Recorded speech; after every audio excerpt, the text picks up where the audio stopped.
ఇవన్నీ కూడా ఈ మారుమూల ప్రాంతాలు, అటవీ ప్రాంతాలు, ట్రైబల్ పాపులేషన్ ఎక్కువ ఉండేటువంటి ప్రాంతాలు, నిరక్షరాస్యత ఉండే ప్రాంతాలు.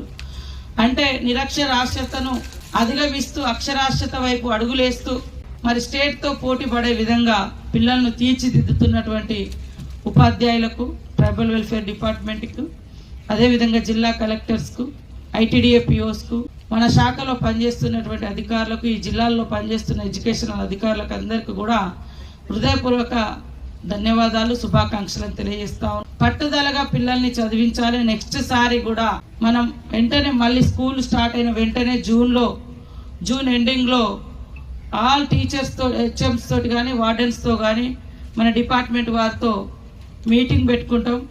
హైదరాబాద్లో కూడా ట్రైబల్ వెల్ఫేర్ ఉద్యోగులతోటి, ముఖ్యంగా ఎడ్యుకేషన్ డిపార్ట్మెంట్ తోటి శరత్ గారు కూడా 2 సార్లు మీటింగ్ పెట్టడం జరిగింది లాస్ట్ ఇయర్, మొన్నటిసారి. మన డిపార్ట్మెంట్లో మీటింగ్ అయిన తర్వాత సోషల్ వెల్ఫేర్ వాళ్ళు కూడా నేను అలుగువర్షిని గారికి ఒక అడ్వైజ్ చేసి కొద్దిగా టీచర్లను కూడా మనం మోటివేషన్ చేయాలి అని.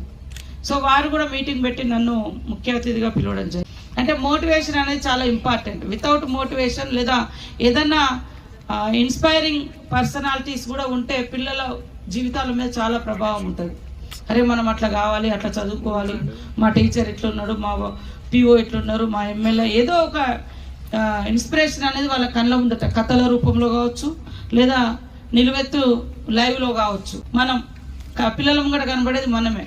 కాబట్టి మనం ఎక్కువ ఆదర్శంగా ఉండాల్సిన అవసరం ఉంది. మనం ఆదర్శంగా ఉండడం అంటే మనకే కాదు, మనల్ని చూసుకొని వచ్చే భవిష్యత్ తరాలకు ఒక లైఫ్ ఇచ్చినటువంటి వాళ్ళమైతాం, ఒక కాన్ఫిడెన్స్ ఇచ్చినటువంటి వాళ్ళమైతాం, ఒక కష్టపడే తత్వాన్ని నేర్పినటువంటి వాళ్ళమైతాం.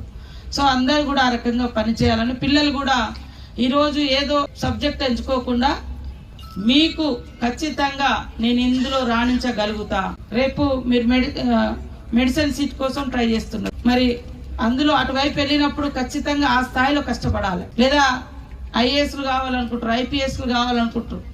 ఇప్పుడు ఈ కళను అది సక్సెస్ అయ్యేంత వరకు, రీచ్ అయ్యేంత వరకు కూడా అదే పట్టుదల, అదే కష్టం ఉంటే మీరు సక్సెస్ అవుతారు. అనుకుంటే కానిదేమి లేదు, ఖచ్చితంగా సాధించగలుగుతాం. ఈ రోజులలో ఐఏఎస్లు, ఐపీఎస్లు కూడా ఎక్కువ చిన్న స్థాయి కుటుంబాల నుంచి వచ్చేటువంటి పిల్లలలో ఎక్కువ వస్తున్నారు.